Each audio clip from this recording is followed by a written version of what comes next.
എല്ലാവർക്കും your talk PSCയിലേക്ക് സ്വാഗതം. നമ്മളിന്ന് പഠിക്കാൻ പോകുന്നത് ആറ്റിങ്ങൽ കലാപത്തെക്കുറിച്ചാണ്. ആറ്റിങ്ങൽ കലാപം നടന്ന വർഷം 1721. ആറ്റിങ്ങൽ കലാപം നടന്ന വർഷം 1721. കേരളത്തിൽ ബ്രിട്ടീഷുകാർക്കെതിരെ നടന്ന ആദ്യത്തെ സംഘടിത കലാപമാണ് ആറ്റിങ്ങൽ കലാപം.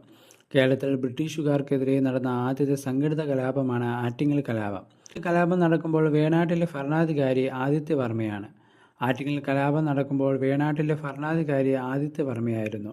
ആറ്റിങ്ങൽ കലാപം നടന്ന വർഷം 1721 ഏപ്രിൽ 15. ആറ്റിങ്ങൽ കലാപം നടന്ന വർഷം 1721 ഏപ്രിൽ 15. ആറ്റിങ്ങൽ കലാപത്തിൽ വധിക്കപ്പെട്ട ബ്രിട്ടീഷ് ഉദ്യോഗസ്ഥൻ ഗിഫോർഡാണ്. ആറ്റിങ്ങൽ കലാപത്തിൽ വധിക്കപ്പെട്ട ബ്രിട്ടീഷ് ഉദ്യോഗസ്ഥൻ ഗിഫോർഡാണ്. ആറ്റിങ്ങൽ കലാപത്തെ തുടർന്ന് ഒപ്പുവെച്ച ഉടമ്പടി വേണാട് ഉടമ്പടി. ആറ്റിങ്ങൽ കലാപത്തെ തുടർന്ന് ഒപ്പുവെച്ച ഉടമ്പടി വേണാട് ഉടമ്പടി. വേണാട് ഉടമ്പടി ഒപ്പുവെച്ചത് 1723. വേണാട് ഉടമ്പടി ഒപ്പുവെച്ചത് 1723.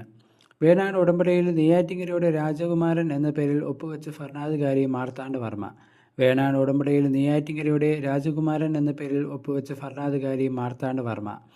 വേണാട് ഉടമ്പടിയിൽ ഈസ്റ്റ് ഇന്ത്യ കമ്പനിക്ക് വേണ്ടി ഒപ്പുവെച്ചത് അലക്സാണ്ടർ ഓം. Thank you.